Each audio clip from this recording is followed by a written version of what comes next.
With Alaska statewide weather, this is Emily Niebuhr, March 29th, 2023.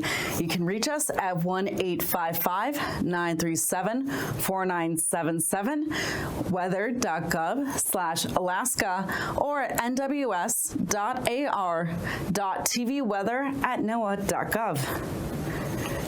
Here's a quick announcement. If you receive our show through KTOO 360 TV, we will air late tonight after the coverage of Alaska State Legislature. Let's take a look at your hazardous weather conditions for today. So you can see we have widespread advisories across the Bering northern coast. We also have an additional advisory out at Kaktovik, mainly for blowing snow and pretty windy conditions up there. The advisories down near the Bering Sea are related to a low pressure system that's slowly going to be moving inland and weakening, but bringing widespread winds up to 40 miles per hour in some locations and widespread snow as well. So we're expecting reduced visibilities and blowing snow. So be careful of traveling in those areas, in the Nome area, Kotzebue area. Watch out for diminished visibilities and difficult travel conditions. Here is the low pressure system near Nome that is causing the widespread snow, and as well as its associated frontal system. You can see they're fairly slow moving, and it's a very weak low pressure system, but it will be strong enough to really reduce visibilities and bring widespread snowfall for the region. So again, be careful. This is a low that we're talking about, 996 millibars in the northern Bering. Again, as a trough associated with this, has a secondary low associated with it developing just south of Kodiak Island. This low pressure system is going to be bringing widespread rain and snowfall along the eastern Gulf of Alaska for today. As we move into tonight, that low maintains the same intensity, and meanwhile, the low in the Gulf of Alaska is going to increase in intensity slightly and move up the North Gulf Coast. However, again, because this low near the Bering is not really going to move much, we are going to expect it again of reduced visibilities into the night hours and widespread snowfall. As we move into your Thursday, our low continues to progress into the central Gulf of Alaska at 987 millibars. Meanwhile, this low pressure system continues to diminish, but is going to still bring widespread snow and gusty winds for portions of the Bering Sea coast. And so some of those advisories are expected to be around into the afternoon hours tomorrow. Meanwhile, we have high pressure starting to build into western portions of the Bering Sea. By Friday, we start to see a new low pressure system moving up from the Pacific, moving towards the western Aleutian Islands, and that's at 995 millibars. It's going to bring widespread rain and snow mix along the western and central Aleutian Islands. As we go further to our east, we see the low is starting to weaken at 988 millibars, but it's going to be bringing widespread rain and snow across coastal areas and the Alaska Panhandle, in addition to some light snow showers will be occurring in the interior as well. Let's take a look at those temperatures. So you can see for the Juneau area, where you're going to be for your Thursday morning, temperatures are going to be near freezing, with a few coastal areas a little warmer than that. As we go further north and to the west and interior valleys of Alaska, we're still going to be fairly warm due to some cloud cover overnight, keeping some of our valleys warm. As we go into Thursday afternoon, we're going to warm up fast in Juneau into the mid-40s, and we're going to see widespread 30s across the Anchorage, Kenai Peninsula, and into portions of the interior. As we go into your Friday morning hours, again, in some of the valleys, we're going to still be staying fairly warm with that cloud cover and stay in the upper 20s along the coastal areas. Meanwhile, near Juneau and in the Panhandle, we're going to be seeing morning temperatures in the mid-30s. As we go into your Friday afternoon, again, we're going to warm into the 40s. And similar story of warming into the mid-30s across much of south central, Kenai Peninsula, and parts of Kodiak, almost 40. For your low temperatures in the interior, we are going to be seeing that high pressure system is going to be keeping temperatures cool in our valleys, -7. And then as we go towards the Arctic coast, -2 and -3. Warmer temperatures out west associated with that low pressure system with widespread cloud cover and warmer air from the ocean. As we get into Thursday afternoon, we have temperatures warming rapidly underneath that spring sunshine. And temperatures, again, will remain in the 20s and 30s along the coast. As we go into your Friday morning, again, cooler temperatures in the interior underneath that high pressure system and all along the North Arctic coast. And temperatures starting to be a little cooler on your Friday morning in the northern Bering Sea with that system moving in. But again, by Friday afternoon, we're going to be seeing temperatures warm into the 20s. Let's look at your warm temperatures out into the Bering. Along the Alaska Peninsula, your temperatures Thursday morning are going to be in the 30s. Similar story out in the Aleutian Islands. As we go into your Thursday afternoon, we'll warm into the mid-30s. Again, so not much of a strong temperature swing due to the Bering Sea temperatures. Friday morning, we start to cool off as that low pressure system continues to move into the Gulf of Alaska and high pressure begins to move in. And while temperatures remain in the 30s along the Bering Sea. Friday afternoon, we'll warm into the 20s and 30s in interior areas with temperatures warming into the mid-30s along the Aleutian Islands. For your long-term outlook, 6 to 10, temperatures will likely be below normal. And now, aviation weather around Alaska. Moving into flying weather for Thursday morning. Lots of IFR here along the west coast from actually Cape or Point Hope there all the way down into Togiak Bay and along the north side of the Alaska Peninsula, northeast Bristol Bay. Some IFR up along the Alaska Range all the way eastward there. And then another big area of IFR out here over the Gulf of Alaska, right up into Prince William Sound, North Gulf Coast. And across the Barren Islands, kind of clipping northern Kodiak Island, improving out here, VFR for the Aleutians, lower conditions just to the south there, out to the west. Panhandle starting out VFR as well as the northeast interior. For the afternoon, not too bad here over the northern half of the state. Some IFR up in toward the Yukon Flats there, mostly south of the Yukon River. And then the big area of IFR, Gulf of Alaska into the North Gulf Coast and along the central north coast of the Panhandle. And some areas of IFR still mainly along the southwest coast here and to a lesser extent down toward the Bristol Bay area. But Alaska Peninsula, Eastern Aleutians, Pribilofs, marginal VFR out to the west, this zone here staying to the south. So good VFR from Atka Island, Adak, all the way out to maybe the Komodorskis. And for the morning hours Friday, again, some marginal VFR maybe on the western Arctic coast and in along the north side of the Seward Peninsula, Shishmaref down into Buckland, maybe Kotzebue. Otherwise, pretty good. Kobuk, Koyukuk Valleys, Brooks Range, Eastern North Slope, mostly VFR, and actually mostly VFR right on down into Bristol Bay. Some marginal VFR along the Kuskokwim and Alaska Range.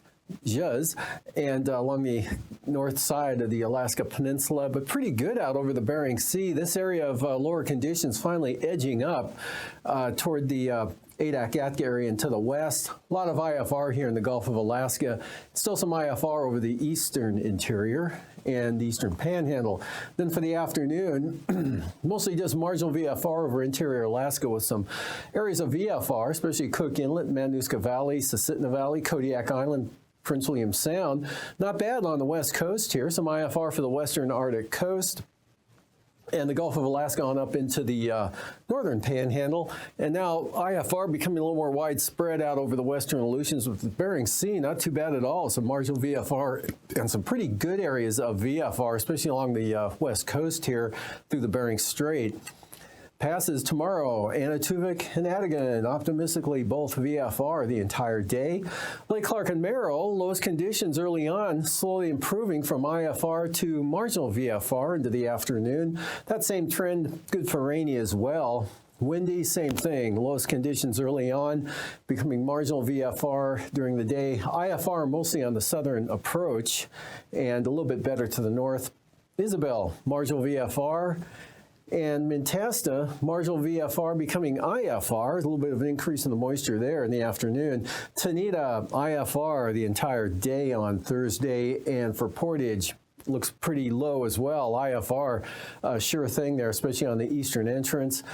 And Chilkoot and White starting out VFR and then gradually deterring to marginal conditions later in the day. Freezing levels at the surface here, just south of St. Matthew and Nunavak Islands, right in over the southern interior here, mostly north of the Panhandle, 2,000 feet there, down across Prince of Wales Island toward Misty Fjords.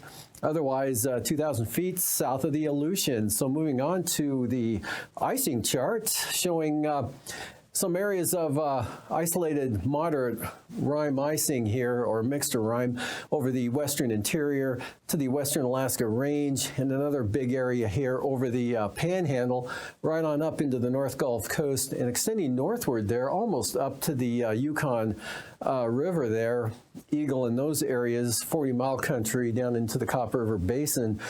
And from there, taking a look at the jet stream, upper level low from the Chukchi Sea here, another center trough actually down into the western Gulf of Alaska. So we got light southerly flow here to the east of that, but to the south here, southern Bering Sea, pretty good winds aloft at out of the west-northwest, 145 knots. 9,000 feet northwest, turn more west-northwest across the southeast Bering Sea, 40 to 45 knots, Alaska Peninsula. And at 3,000 feet, again, St. Lawrence Island, right on down along the Alaska Peninsula, east 40 for the North Gulf Coast. Turbulence, moderate turbulence here for the Kodiak Island, Alaska Peninsula to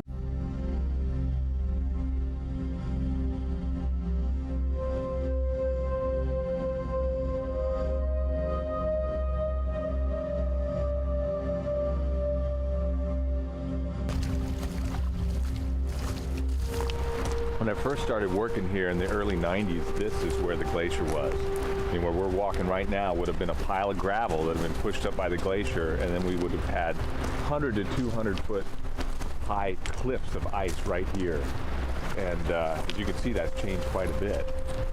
And if you look at that in 2 dimensions, you can sort of see the terminus used to be here, now it's back there. That gives you one measure. What that kind of 2-dimensional look doesn't show is how much mass has been lost, that the glacier has just sort of deflated. These 200-foot cliffs of ice have disappeared and pulled back to this gentle sloping glacier you see now. When I was working in Kenai Fjords National Park, I used the topographic maps to navigate where I was, and I realized that the mapping of the glaciers was really off. The glaciers had receded a lot. There were new rivers and lakes that were establishing where the ice used to be or should have been according to the maps. And so then I did a study on this and found out that we had a 5% loss of glacier ice mass in the Kenai Fjords area between 1950 and 1985. A big change. You know, one of the most compelling things we do, though, to document glacier change is simply take photographs. We've had repeat photography projects here at the park. They may not give you the most accurate data in terms of how much mass or real specific measurements, but what they do give you is a visual representation that can't be argued with. I mean, it really requires no interpretation.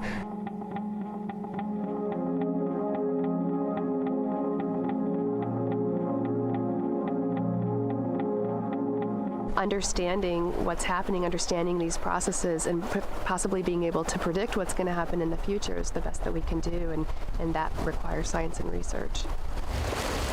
There's considerable research on climate change in Alaska.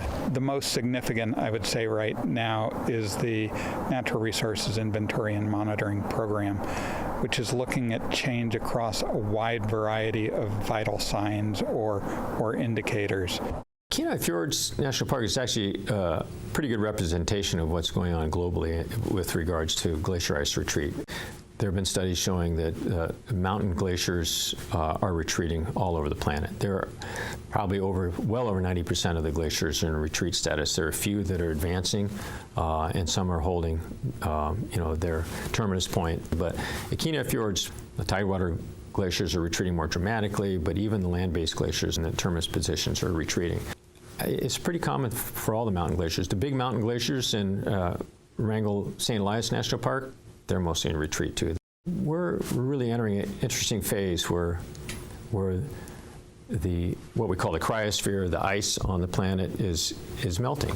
You know, in the more immediate past, it's clear that since the Pleistocene, glaciers have been retreating. So the idea that glaciers retreat is no revelation. They've been retreating from across North America for the last 10,000 years. What appears to have changed and what has people's attention is the rate at which they're retreating.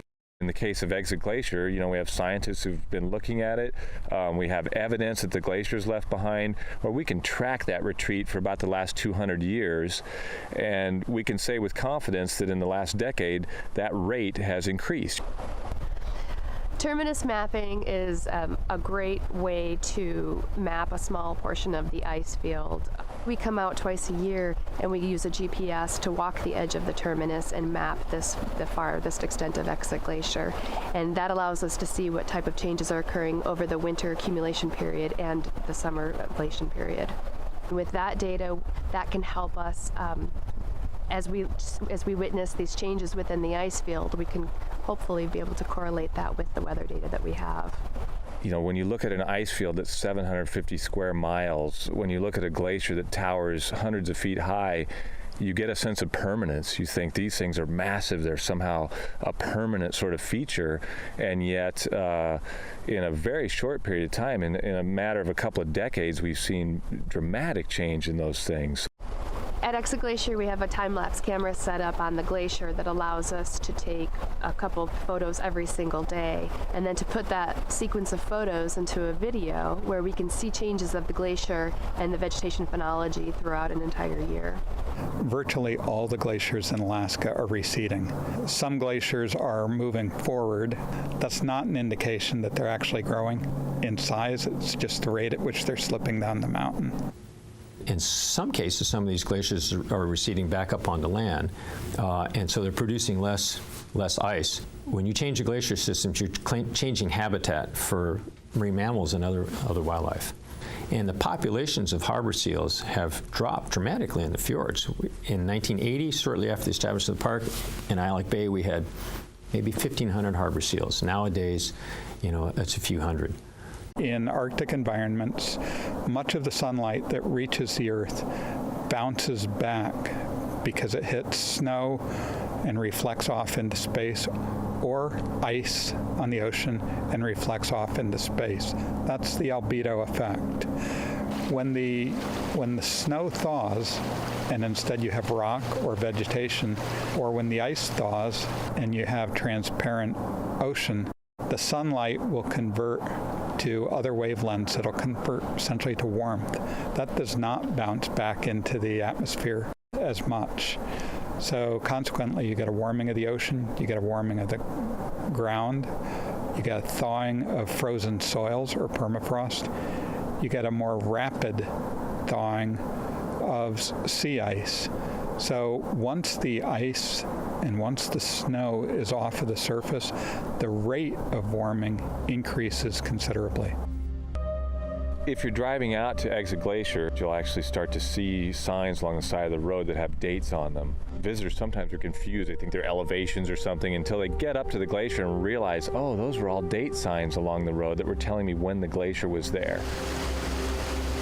Another thing that's been happening in the Exit Glacier area in recent years is this flooding that comes at a time we're not used to. We're used to having maybe some flooding in the fall when we have a lot of heavy rain.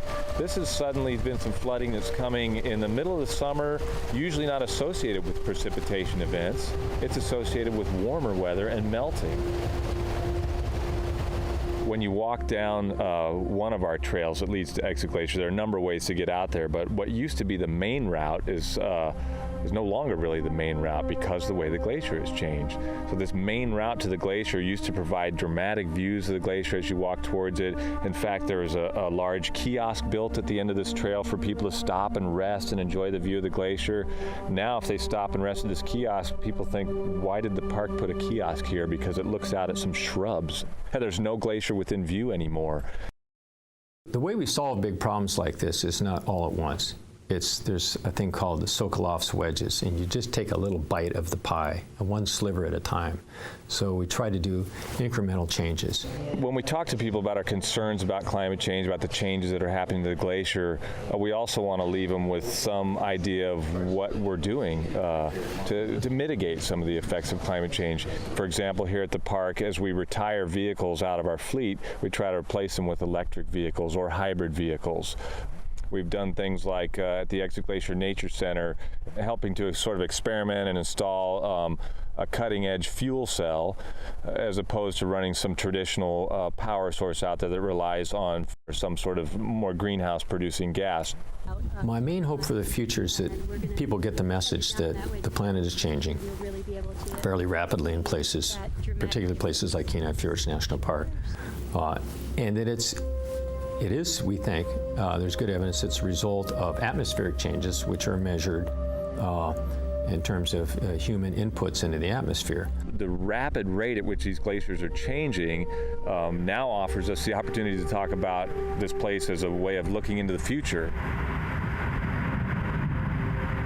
In a lot of parts of the country, climate change issues are a little more subtle, and we can point here and say, look how fast this is changing. This is what the future holds for perhaps a lot of us and a lot of the planet as climate continues to change. I'm optimistic that people and nature will adapt to change, but my expectation is that change will occur. Time will tell.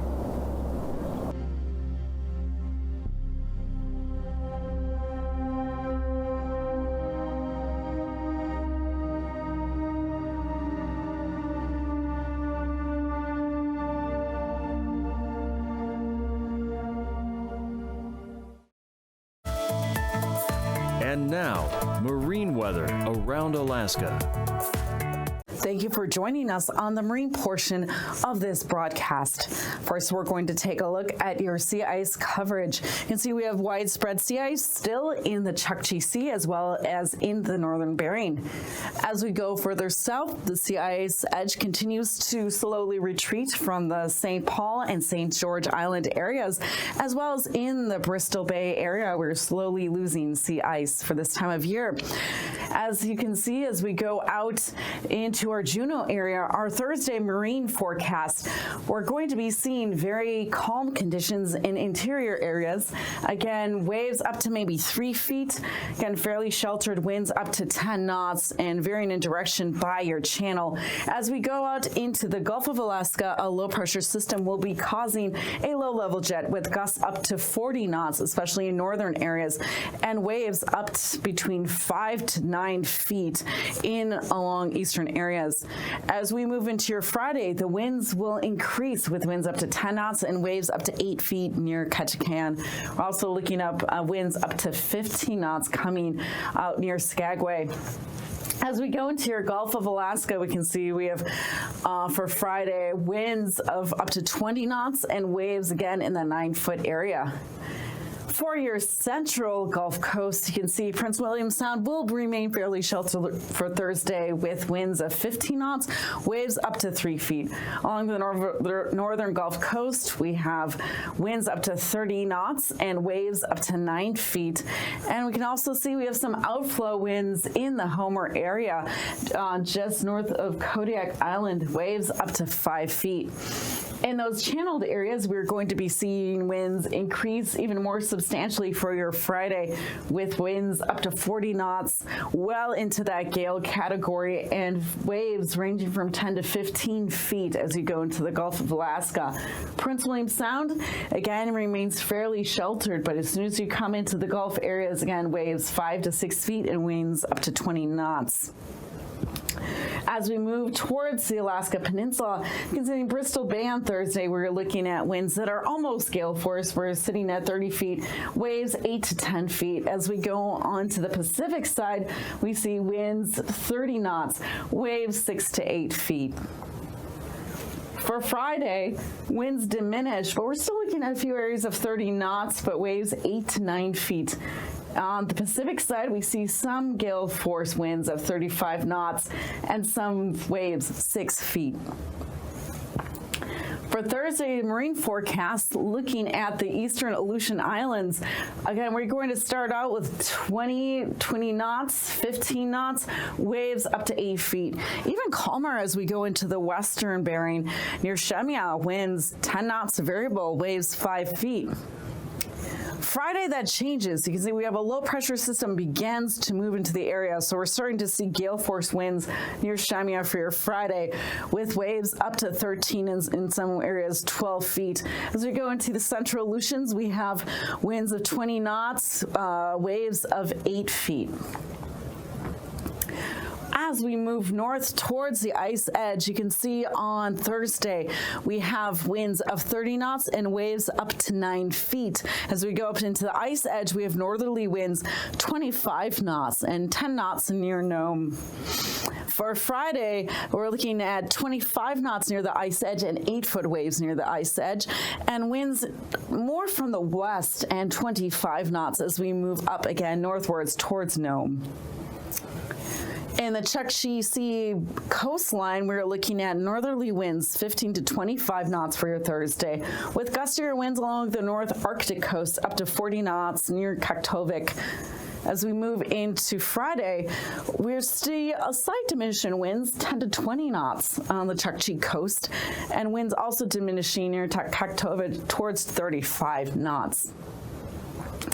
Let's look at our low pressure systems again. And for your Thursday, this is the low pressure that is going to be bringing those strong winds in the Gulf of Alaska coast and near gale force coming out of some of our channeled areas. That low lingers into Friday and moves a little bit eastward. And so we're going to again see that's the source of some of our gusty winds.